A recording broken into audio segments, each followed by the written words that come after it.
India were just too hot to handle, I must tell you, once again in the second ODI. And just like the two gentlemen present on the screen, apart from Deepu, said that if India bats first, it's done and dusted right there at the toss, as mentioned by Jian. The Gurpalji straight away said in the second ODI that it's going to be just 2-0. But Jian said 3-0. So I'll not ask the predictions now, but I know that it's going to be the same answer when it comes to Jian at the end of the show. But Deepu, you were not part of the second ODI shoot. So here comes your question first. Your thoughts, first of all, on the way India batted and more or less the opening pair. I asked the same about Shefali Verma to Jian and Gurpalji in the previous preview show as well. Is Pratika Rawal a step ahead, or is he in bar with her, or still she needs to do better to get ahead of Shefali Verma? Or do you think Shefali Verma has a tough competitor right now? I think she has a tough competitor, and even though the series that Pratika has played against West Indies and Ireland, they are okay. They are a good practice matches, but when it comes to playing big teams in Australia and England, we still need to see how she plays against them.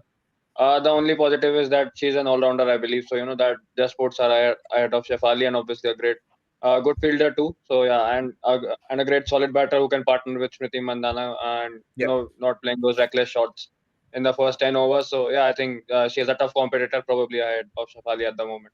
True that she's a tough competitor, but that's where I bring in the point which Gurpalji mentioned in the previous preview that Shefali Verma is the Virender Sehwag of the women's Indian cricket, Gurpalji. So your thoughts when it comes to that, when we say about exploring the power play in a 10-over game. We might talk about that in a 4-over game or 6-over game, and it's about the T20 6-over power play. But when we come out the 10 overs power play, do you think is it always necessary to go bonkers from ball one? Or is it like timing and placing the ball in the gaps, which Pratika Rawal and Smriti Mandhana did really well in this series, also in the previous one against West Indies?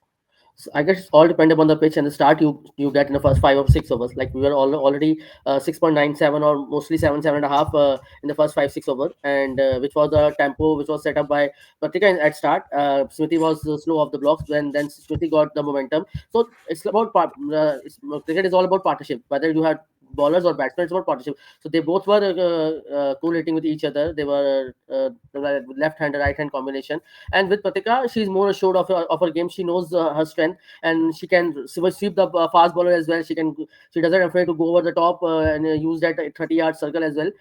She has more control. She doesn't throw her starts. That's a good point about Pratika. And Shefali, we know if she can be reckless. She can play a loose shot and gift her wicket away. But here she adds to her wicket, and which is a result you have seen. I guess there are a couple of hundred partnerships in 5 innings. They are they have opened together, both Smriti and Pratika. So good future ahead. She's more of a ODI player as of now, or a Test player, I can say. Let us see how she plays a T20 format. Yeah, Then we that can is true. compare with Shefali Verma. Absolutely, that is going to be a real test for somebody like a Pratika Rawal, how she plays the T20I format. But Jian, talking about the standout performer of Team India in the previous game, the Centurion, Jemima Rodriguez, 102 is what she scored in the second ODI. We've always discussed about it, and I'll not be afraid or I'll be shy mentioning this. Gurpalji especially has constantly been mentioning that Jemima needs to bat at the higher up the order. She needs to bat at either number 3 or number 4. I think Harmanpreet Kaur was not there in the side, was a blessing in disguise for Jemima. She batted at 4, scored 100, get back to runs as well under her belt. Your thoughts? Once again, I ask the question: what is the perfect batting order? See, again, in this, there is, as I even mentioned in the previous video, I mentioned in the last that, these senior players have to step up big time. And I think I had mentioned Jamie's name as well. And she did a fantastic job here. I mean, as a senior batter, it is always important to, score these many runs to gain confidence for the youngsters as well. So if the youngsters see their own senior players performing, they will get more confidence, going into their side. I mean, yes, I think Kurpal Paji was right. Like Jamie does deserve to play at number 3 or at least number 4 position, and which was not happening. And I think the change in captaincy here, I think it is a blessing in disguise, and I think it should stay this way for the upcoming World Cup as well, not just this series. Because if Jamie is getting results at such positions and scoring runs, you need that kind of a senior batter. Because if a player like say Smriti Mandhana gets out early, you need a player like Jamima Rodriguez to come in, stabilize the innings, maybe create a small Yeah, little partnership, because you always need a senior player with you know if Pratika is just new, she's just come in, so you correct. need a senior player with you, especially at the start, because you can't expect a youngster to like just suck up every pressure what is going on. So I think it is very important how you set this up. If Pratika gets out, Smriti is batting, they can send a youngster in.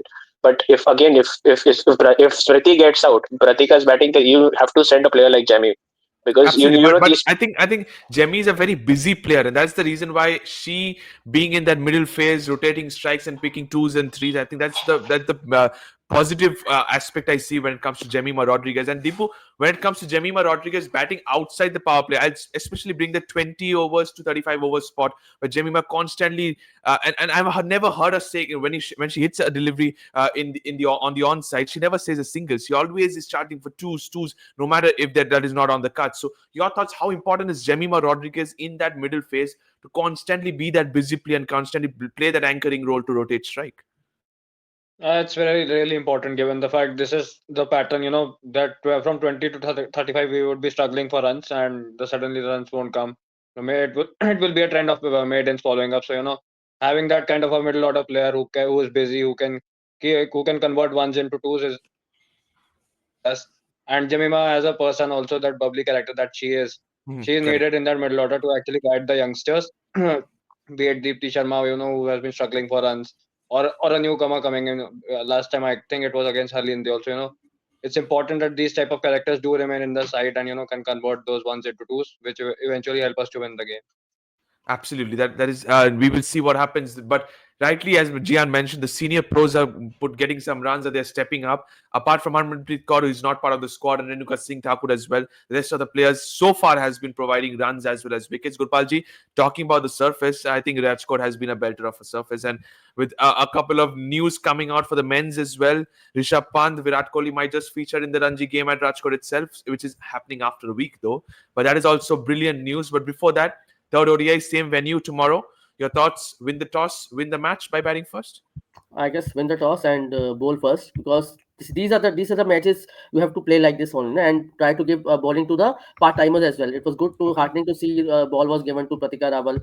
They could have been Jamie could have rolled her arm, Smriti could have rolled her arm, because you have now you have to bring this culture more than often, because they could be a partnership for Australian team or something, and then these your part timer bowlers can, if they can get a wicket or two, maybe giving 12 or 13 runs, but if they can buy a wicket, So are you that will be reflecting back to the wicket of Travis Head versus Rishabh Pant?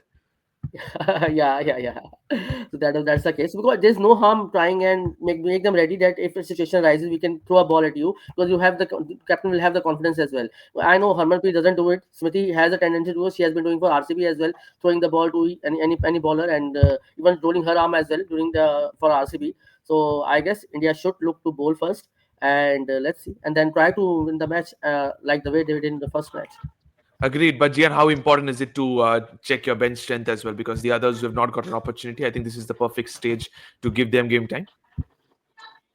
Yeah, see, it is like a practice match. Like you can say, this is just an audition for the World Cup. I mean, you can just try your bench out and see, like, give them game time. It's like you need to try options. You don't know who works out, and at least there will be, more pressure on the others as well. Because if the bench works out better, they will have more options. Like we won't go into the tournament Mhm. with pressure. But I think going Correct. for that World Cup, I think the main problem is going to be the captaincy over here with Harmanpreet Kaur coming in, because I don't know, like she can be fine as a batter, but I mean she can stabilize herself with the batting somehow, even with the string of low scores. But the captaincy, I feel, is very ordinary, and it is not up to the mark like what we expect of her. As to Correct. it's not up to Harmanpreet standards at all. Like it's way below par. I think.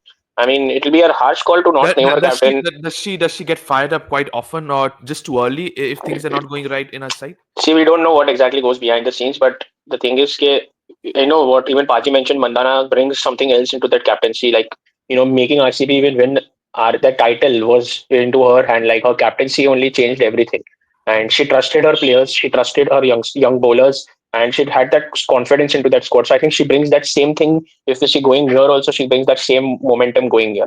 So I think Absolutely. it should be, they should be. I think they won't, but we should have a bold call and make Mandana only the captain. I mean, make Harmanpreet they be there in the squad, but it's for the good if she doesn't remain the captain anymore.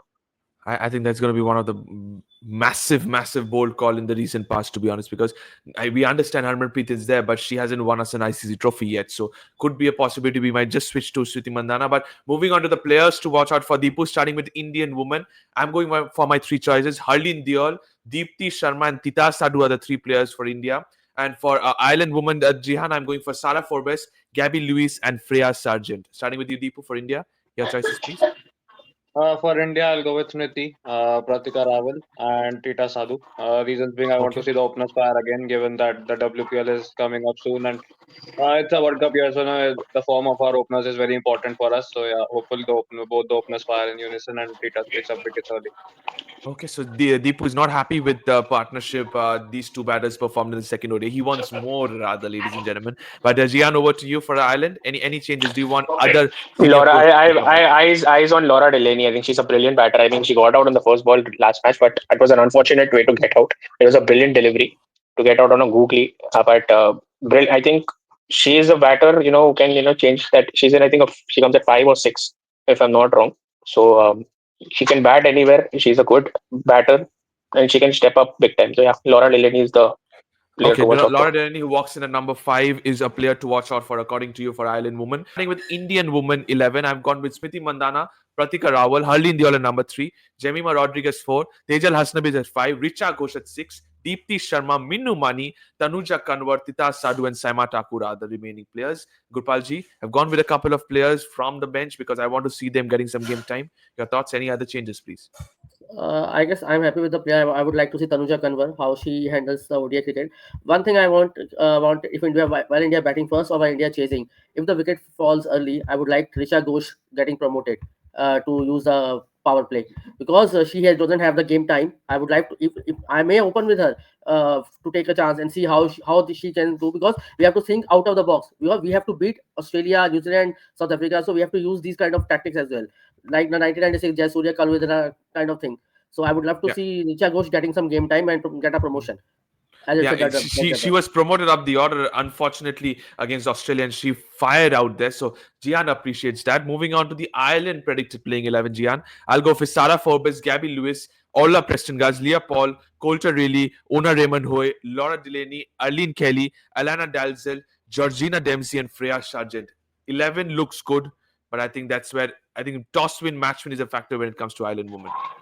Definitely. I think, see, Freya Sargent, I was just going to say maybe may or may not play because I think in the most previous two ODIs, her figures weren't that impressive. I mean, she went almost at 9 runs and over.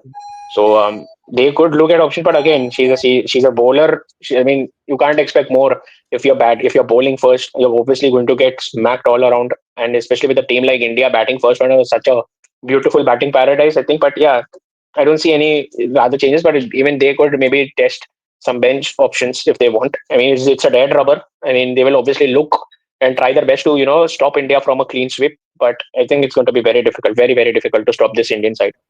Absolutely, very, very difficult to stop this Indian Tiger going all guns blazing. Paji, 370, another record broken. I must tell you, Indian women highest ODI total for India, 370. It's just going from one good, better, best. I must tell you, this is the peak Indian side. Let's hope they continue when it comes to the World Cup time as well. Predictions time, 3-0 straight away answer, Paji. 3-0. There's no doubt about that. 3-0, no doubt about it. Already Gian has predicted in the second ODI. I'll go to Deepu as well. Any surprises, Deepu, from Island women? No, it will be 3-0 for sure. I'm not looking too much surprises from the Irish team. Okay, it's 3-0 from all three of us because it's a no-brainer, to be honest. But the toss could be a huge factor because in case India bats first again, they might just once again hammer Ireland another 300 plus score. Thank you so much, all three of you. Yes, Paji, before I sign it off for you. If India wins the toss, bat first, there's no challenge. If Ireland bat first and poses a stroke of 280, then you can expect a bit of challenge. No, Okay, I but don't if think. See, India I don't bats, think a toss is not going to matter. I think. I mean, irrespective, we bowl first, bat first, it's really not going to make a No, difference to me. I I'm think. just asking for the challenge. The can Ireland challenge India in the third ODI? That's the agreed. appeal. Only if Ireland bats first, they could put up a They challenge. can, but Absolutely. again, they will have to score a mammoth total of say 280, 300 at least. Again, Correct. That's that's my exactly what point. Paji That's mentioned. my point. Exactly. Absolutely. Thank you so much, all three of you. Thank you to all the viewers for watching this video. India woman versus Ireland woman tomorrow, third ODI. Let's see if India can make the whitewash or can an Ireland woman fight back. Don't forget to subscribe to the Fifth Umpire. Press the bell icon as well. Thank you so much and bye bye.